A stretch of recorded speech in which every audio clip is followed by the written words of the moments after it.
Police டிபார்ட்மெண்ட்ல புதுசா வேலைக்கு சேர்ற ஜனனி அவங்க பேரண்ட்ஸ் உடைய எதிர்ப்பையும் மீறி காதலிச்ச பையனையே கல்யாணமும் பண்ணிப்பாங்க. ஆனா திடீர்னு ஒரு நாள் 2 பேரும் காணாம போயிடுவாங்க. போலீஸ் மிஸ்ஸிங் கேஸை இன்வெஸ்டிகேட் பண்ண ஆரம்பிக்க எதிர்பாராத பல ட்விஸ்ட் அண்ட் டர்ன்ஸோட கதை நகருது. அப்படி ஜனனி லைஃப்ல என்னதான் நடந்ததுன்னு தெரிஞ்சுக்கலாம் வாங்க. படத்தோட தொடக்கத்துல வேண்டும் வேண்டும் நீதி வேண்டும்னு ஒரு கூட்டம் போராட்டம் நடத்திட்டு இருக்கு. அவங்க கிட்ட ரிப்போர்ட்டர்ஸ் என்ன ஆச்சு, எதுக்காக போராட்டம் நடத்துறீங்கன்னு கேட்க ஒரு பெரியவர், எனக்கு இருக்கிறது ஒரே ஒரு பையன், அவனுக்கு ஒரு வாரத்துக்கு முன்னாடிதான் கல்யாணம் ஆச்சு.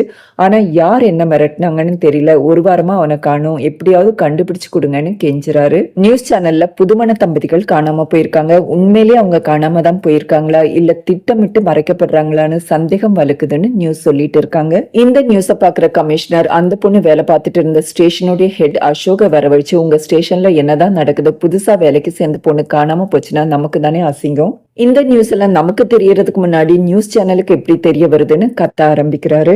அதுக்கு அசோக், சார் எனக்கு உடம்பு சரியில்லாம இருந்தது, கொஞ்சம் டைம் கொடுங்க, நான் என்னாச்சுன்னு விசாரிக்கிறேன்னு சொல்றாரு. ஆனா கமிஷனர், இத பாருங்க அசோக், நீங்க ரொம்ப நல்ல மனுஷன், உங்களுக்கு டிபார்ட்மெண்ட்ல நல்ல பேர் இருக்கு, அதுக்காக எல்லாம் நான் கேஸ தள்ளி போட முடியாது, நீங்க பேசாம லீவ் போட்டு ரெஸ்ட் எடுங்க, நான் கேஸ கிரைம் பிரான்ச்சுக்கு ஹேண்ட் ஓவர் பண்றேன்னு சொல்லிடுவாரு. அசோக், இல்ல சார், கேஸ நானே சால்வ் பண்றேன், இந்த கேஸ நீங்க வேற யாருக்காவது ஹேண்ட் ஓவர் பண்ணிட்டீங்கன்னா அது என் கேரியர்ல பிளாக் மார்க்கா போயிடும்னு கெஞ்சுறாரு. கமிஷனர், இந்த கேஸ உடனே சால்வ் பண்ணலன்னா அது நம்ம டிபார்ட்மெண்ட்டுக்கே பிளாக் மார்க்கா போயிடும், நீங்க என்ன சொன்னாலும் இந்த கேஸ நான் பிருத்திவி கிட்ட ஹேண்ட் ஓவர் பண்ண போறேன்னு உறுதியா சொல்றாரு. இப்ப கிரைம் பிரான்ச் இன்ஸ்பெக்டர் பிருத்திவியை காட்டுறாரு. 3 ரேபிஸ்ட ஷூட் பண்ணி கொண்டுட்டு உங்கள மாதிரி ஆளுங்களை எல்லாம் விட்டு வச்சா இது மாதிரி நிறைய ஆளுங்க உருவாவாங்கன்னு சொல்லிட்டு இருப்பாரு. கமிஷனர் பிருத்திவியை கூப்பிட்டு அந்த கேஸ ஹேண்ட் ஓவர் பண்றாரு. ஏதாவது ஹெல்ப் வேணும்னா அந்த ஸ்டேஷன் ஹெட் அசோக கேட்டுக்கோங்கன்னு சொல்லுவாரு. பிருத்திவி அந்த ஊர் ஸ்டேஷனுக்கு போய் ஜனனியுடைய கேஸ் ஃபைல படிக்க ஆரம்பிக்கிறாரு. ஜனனி டியூட்டிக்கு ரிப்போர்ட் ஆகி 1 வாரம் ஆகுது.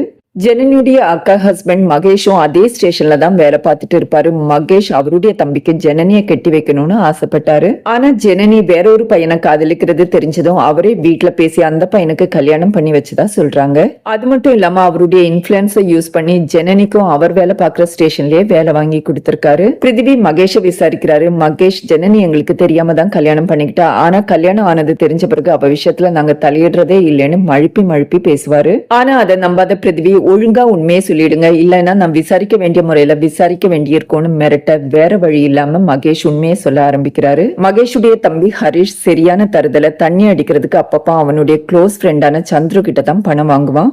ஒரு நாள் சந்துரு ஹரிஷ் கிட்ட, இப்படி வேலைக்கு போகாம தண்ணி அடிச்சிட்டு இருந்தா ஃபியூச்சர்ல குடும்பம் குட்டின்னு எப்படி செட்டில் ஆக முடியும்னு கேட்க, நீ வேணும்னா ஹிஸ்டரி எடுத்து பாரு, என்ன மாதிரி பொறுக்கிங்களுக்கெல்லாம் நல்ல பொண்ணுங்க கிடைப்பாங்க, அவங்க வேலைக்கு போய் எங்களை காப்பாத்துவாங்கன்னு திமிரா பதில் சொல்வாரு. அதுக்கு சந்துரு, நீ ஹிஸ்டரி எடுத்து பாரு, கெட்டவங்களுக்கு எல்லாம் என்ன நடந்துச்சுன்னு உனக்கு தெரிய வரும்னு பதிலடி கொடுத்துட்டு கிளம்பிடுவாரு. ஒரு நாள் மகேஷ் அவருடைய வைஃப் கிட்ட, பேசாம ஹரிஷுக்கு ஜனனிய கல்யாணம் பண்ணி வச்சிடலாம், அதனால நமக்கு 2 பெனிஃபிட்ஸ் இருக்கு, ஒன்னு சொத்து நம்ம கையை விட்டு போகாது, 2வது ஜனனி ரொம்ப நல்ல பொண்ணு, எப்படியாவது என் தம்பியை திருத்தி எடுத்துருவான்னு சொல்றாரு.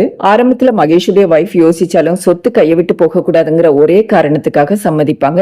அதுக்கப்புறம் அவங்க 2 பேரும் சேர்ந்து ஜனனியுடைய அப்பா அம்மா கிட்ட பேசுவாங்க. அவங்க ஜனனிக்கு சம்மதம்னா எங்களுக்கும் சம்மதம்னு சொல்லுவாங்க. ஜனனி கிட்ட கேட்க, எனக்கு கொஞ்சம் டைம் கொடுங்க, ட்ரைனிங் முடியற வரைக்கும் யாரும் இத பத்தி பேச வேண்டாம்னு சொல்லிடுவாங்க. ஆக்சுவலா ஜனனியும் சந்துருவும் லவ் பண்ணிட்டு இருப்பாங்க. ஜனனி சந்துருவை மீட் பண்ணி விஷயத்த சொல்லி கோயிலுக்கு கூட்டிட்டு போய் தாலி கட்ட சொல்றாங்க.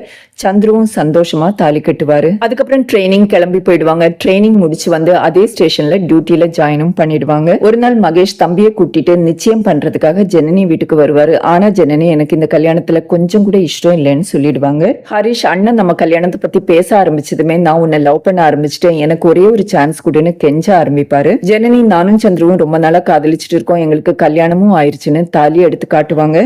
அதை கேட்டு ஜனனியுடைய அப்பா ஷாக் ஆனாலும், நீ முதல்ல பையனை வர சொல்லு, நான் அவங்ககிட்ட பேசுறேன்னு சொல்வாரு. ஆனா ஜனனி, இந்த மாதிரி சிச்சுவேஷன்ல நான் கண்டிப்பா அவனை வரமாட்டேன்னு சொல்ல, அட்லீஸ்ட் போட்டோவாவது காட்டுன்னு கேட்பாரு. ஜனனி மொபைல்ல இருக்கிற போட்டோவை எடுத்து காட்ட, அப்பதான் ஹரிஷுக்கு புரியுது அவருடைய ஃப்ரெண்ட் சந்துருவா தான் ஜனனி கல்யாணம் பண்ணிருக்கிறதுன்னு. ஹரிஷ் கூடயே இருந்து துரோகம் பண்ணிட்டியடான்னு மனசுக்குள்ள வெம்முவார். மகேஷ், போயும் ஒரு கீழ்ஜாதிக்காரனை காதலிச்சு கல்யாணம் பண்ணிருக்க, ஒழுங்கா அந்த தாலியை கழட்டி எரிஞ்சிடு, இல்லைன்னா இந்த வீட்டு வாசப்படியை மிதிக்க மாட்டேன்னு சொல்லிட்டு கோபமா அங்கிருந்து கிளம்பிடுவாரு. அதுக்கப்புறம் அப்பதான் ஜனனியுடைய அப்பா நீ வேலைக்கே போக வேண்டாம்னு சொல்லிட்டு ஜனனியும் ஒரு ரூம்ல அடைச்சு வச்சிடுவாரு. இன்ஸ்பெக்டர் அசோக் மகேஷை கூப்பிட்டு இந்த காலத்துல போய் காதலுக்கு தடையா இருக்க ஒழுங்கா போன் பண்ணி ஜனனியும் அவங்க அப்பாவையும் வர சொல்லுன்னு சொல்றாரு. மகேஷ் இந்த விஷயம் எல்லாம் உங்களுக்கு எப்படி சார் தெரிஞ்சதுன்னு கேட்க அங்க சந்துரு வராரு. சந்துரு தான் கம்ப்ளைண்ட் கொடுத்திருப்பாரு. அசோக் அவங்க 2 பேருக்கும் கல்யாணம் பண்ணி வச்சுட்டு இனிமே நீங்க யாருக்கும் பயப்பட வேண்டாம், யாராவது தொல்லை கொடுத்தா என்கிட்ட சொல்லுங்க, காலம் போற போக்குல எல்லாம் சரியாயிடும் சொல்றாரு. அவங்க கல்யாணத்தை ப்ரூஃப்காக ரெக்கார்டும் பண்ணி வைப்பாரு. அப்புறம் ஜனனி கிட்ட உடனே டியூட்டில ஜாயின் பண்ணணுங்கிற அவசியம் இல்ல, ஹனிமூன் எல்லாம் முடிச்சுட்டு வாங்கன்னு சொல்வாரு. அதுக்கப்புறம் கொஞ்ச நாள் கழிச்சு சந்திரவுடைய அப்பா ஸ்டேஷனுக்கு வந்து என் பையனை 2-3 நாளா காணோம், போன் போட்டாலும் ஏதோ சொல்லுது, வீட்டுல போய் பார்த்தாலும் அங்கேயும் இல்ல, அதனாலதான் உங்களுக்கு ஏதாவது தகவல் தெரியுமான்னு கேட்டுட்டு போகலான்னு வந்தேன்னு சொல்றாரு. இதெல்லாம் கேட்டுட்டு இருக்கிற மகேஷ் பெரியவங்க பேச்ச கேட்காம இஷ்டத்துக்கு ஏதாவது பண்ண வேண்டியதுன்னு புலம்பிட்டு இருப்பாரு. அங்க ஒரு ரிப்போர்ட்டர் உட்கார்ந்துட்டு இருப்பாரு. அவர் சந்திரவுடைய அப்பா கிட்ட பேசி எல்லா இன்ஃபர்மேஷனையும் கலெக்ட் பண்ணி நியூஸ்ல வரவழைச்சு சென்சேஷனல் நியூஸாவும் ஆக்கி விட்டுருவாரு. பிருத்திவி சந்திரவுடைய அப்பாவை மீட் பண்ணி பேசுறாரு. அதுக்கப்புறம் ஜனனியுடைய கால் டீடைல்ஸையும் செக் பண்ணி பாப்பாரு. ஜனனி கடைசியா அவங்க அம்மா கிட்ட தான் பேசியிருப்பாங்க.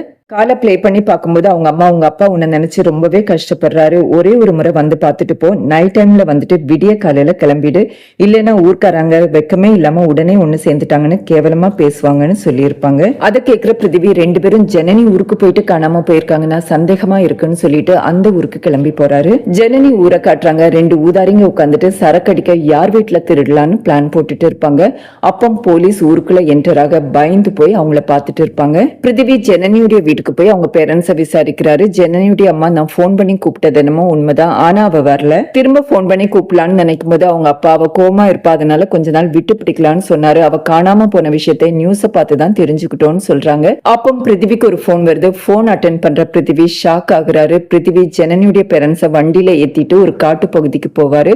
அங்க இறந்த நிலையில ஜனனியும் சந்துருவும் கிடப்பாங்க. பாடியை எக்ஸாமின் பண்ற ஃபாரன்சிக் சர்ஜன் 2 பேருடைய உடம்புல இருக்கிற காயத்தையும் பார்க்கும்போது ரொம்ப சித்திரவதை பண்ணி கொலை பண்ணி இருக்கிறதா தெரியுதுன்னு சொல்றாரு.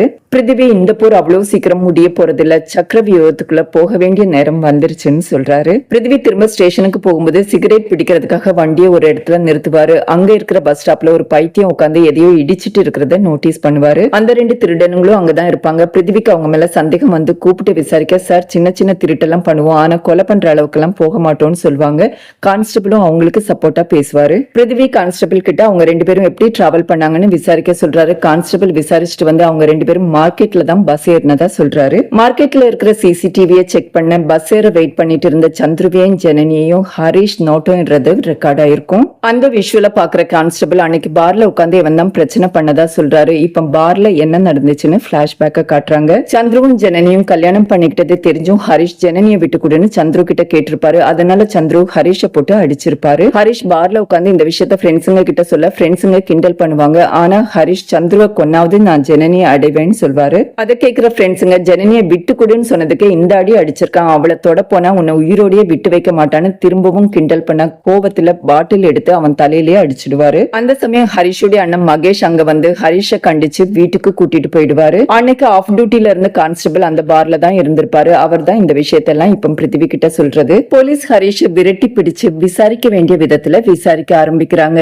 இப்ப ஹரிஷ் என்ன நடந்துச்சுன்னு சொல்றாரு. சந்துரு ஹரிஷ போட்டு அடிச்ச பிறகு அவங்க விஷயத்துல ஹரிஷ் தலையிடுறதே இல்ல. ஆனா ஒரு நாள் 2 பேரும் ஜோடியா போறத பார்த்துட்டு அவரால் பொறுக்கவே முடியல. அதனால கத்தி எடுத்துக்கிட்டு அவங்கள ஃபாலோ பண்ண ஆரம்பிக்கிறாரு. அவங்க 2 பேரும் பஸ்ல ஏறி போக பைக்ல பஸ்ஸை ஃபாலோ பண்ணி போயிருக்கிறாரு. அந்த சமயத்துல இந்த விஷயம் மகேஷுக்கு தெரிய வர மகேஷ் போன் பண்ணி நீ 1/2 மணி நேரத்துக்குள்ள வீட்டுக்கு வரணும், இல்லைன்னா நீ எங்க இருக்கியோ அங்க வந்து அடிச்சு இழுத்துட்டு வீட்டுக்கு வருவேன்னு சொல்ல வேற வழி இல்லாம வீட்டுக்கு திரும்ப போயிருக்காரு. பிருத்திவி இது மட்டும் பொய்ன்னு தெரிஞ்சா உன்னை புதைக்க உடம்பே இல்லாத அளவுக்கு வெட்டி சிதைச்சிடுவேன்னு வான் பண்ணி ஹரிஷா அனுப்பி வச்சிடுவாரு. ஜனனி சந்திரவுடைய போனை ட்ராக் பண்ணி பாக்குற கான்ஸ்டபிள் ஜனனியுடைய போன் கொலை நடந்த இடத்திலேயே ஸ்விட்ச் ஆஃப் ஆயிருக்கு. ஆனா சந்திரவுடைய போன் இன்னமுமே ஆக்டிவா தான் இருக்குன்னு சொல்றாரு. ஜனனி சந்திரவுடைய போனை ட்ராக் பண்ண கான்ஸ்டபிள் ஜனனியுடைய போன் கொலை நடந்த இடத்துலயே ஸ்விட்ச் ஆஃப் ஆயிருக்கு. ஆனா சந்திரவுடைய போன் இன்னமும் ஆக்டிவா தான் இருக்குன்னு சொல்றாரு. சந்திரவுடைய போன் லொகேஷனை ட்ராக் பண்ணா அது ஒரு இளநீ கடைக்காரர்கிட்ட இருக்கும். அவரை விசாரிச்சா மாதவனும் சீனுவும் தான் இந்த போனை 2000க்கு வித்ததா சொல்றாரு. அந்த 2 பேரும் தான் குடிக்கிறதுக்காக பொருளுங்களை திருடி விக்கிறது. அவங்கள ஸ்டேஷனுக்கு கூட்டிட்டு வந்து போன் எங்க கிடைச்சதுன்னு விசாரிக்கிறாங்க. அடுத்த சீன்ல பிருத்திவி ஸ்டேஷன் ஹெட் அசோக்குக்கு போன் பண்ணி கேஸ்ல ஒரு முக்கியமான க்ளூ கிடைச்சிருக்கு, அது விஷயமா உங்ககிட்ட டிஸ்கஸ் பண்ணணும், ஃப்ரீயா இருந்தா கொஞ்சம் வரீங்களான்னு கேக்குறாரு. அசோக் பிருத்திவியை மீட் பண்ணதும் சந்துரு ஜனனி கொலை கேஸ்ல நான் உங்களை அரெஸ்ட் பண்றேன்னு சொல்றாரு. அதை கேட்டு ஷாக் ஆகுற அசோக், நான் தான் உங்க 2 பேருக்கும் கல்யாணம் பண்ணி வச்சு வீடு பார்த்து குடி வச்சேன், நான் இதுக்காக அவங்கள கொலை பண்ண போறேன், ரொம்ப தப்பா இருக்குன்னு கோவப்படுவாரு.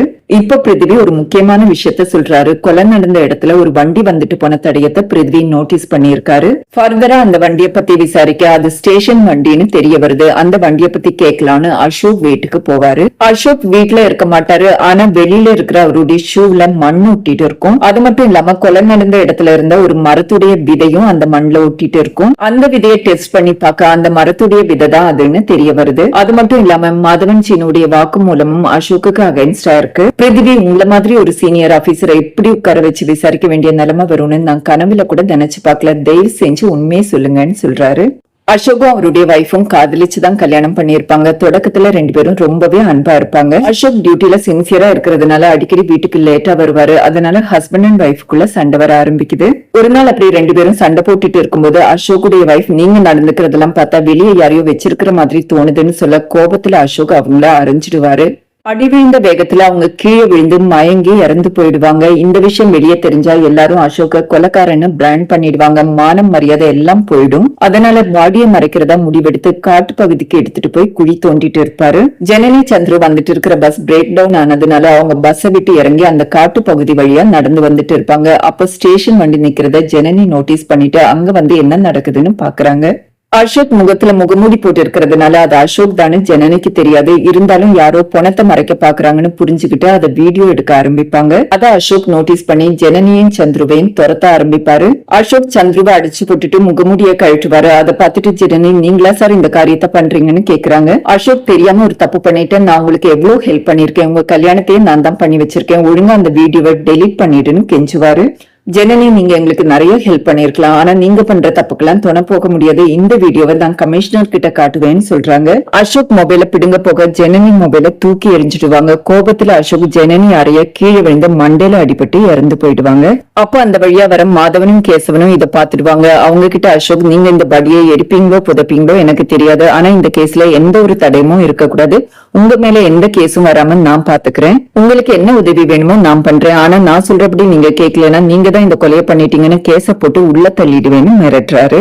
ஆரம்பத்துல அவங்க 2 பேரும் தயங்கினாலும் வேற வழி இல்லாம ஒத்துப்பாங்க. ஜனனி சந்திரவுடைய போஸ்ட்மார்ட்டம் ரிப்போர்ட் வருது. அதை படிச்சு பார்த்ததும் பிருத்வி கோபமா அசோக் கிட்ட போயிட்டு அந்த பொண்ணை கொலை பண்ணது மட்டும் இல்லாம ரேப்பும் பண்ணிருக்கீங்களான்னு கத்த ஆரம்பிக்கிறாரு. அசோக், கடவுள் மேல சத்தியமா சொல்றேன், தெரியாதனமா தான் கொலை பண்ணேன், இவ்வளவு கேவலமான காரியத்தெல்லாம் நான் பண்ணவே இல்லைன்னு சொல்லிட்டு அழ ஆரம்பிக்கிறாரு. உடனே பிருத்திவிக்கு அந்த 2 திருடனுங்களும் ஏதாவது பண்ணிருப்பாங்களான்னு சந்தேகம் வந்து அவங்கள விசாரிக்கிறாங்க. அவங்க 2 பேரும் நாங்க இப்படி எல்லாம் பண்ண மாட்டோம்னு அழ ஆரம்பிக்கிறாங்க. அதுக்கப்புறம் அந்த 3 பேருடைய டிஎன்ஏ சாம்பிளை கலெக்ட் பண்ணி அனுப்புறாரு. டிஎன்ஏ ரிப்போர்ட் வருது. யாருடைய டிஎன்ஏவும் ஸ்பம்மோட மேட்ச் ஆகாது. பிருத்திவி, எனக்கு ஒரு முக்கியமான வேலை இருக்குன்னு சொல்லிட்டு கிளம்பிடுவாரு. அடுத்ததா கோர்ட்ல ஜனனி சந்துரு கேஸ் ட்ரையலுக்கு வரத காட்டுறாங்க. பிருத்திவி கோர்ட்ல ஒரு மொபைலை ப்ரொடியூஸ் பண்றாரு. அது ஜனனியுடைய மொபைல் தான்.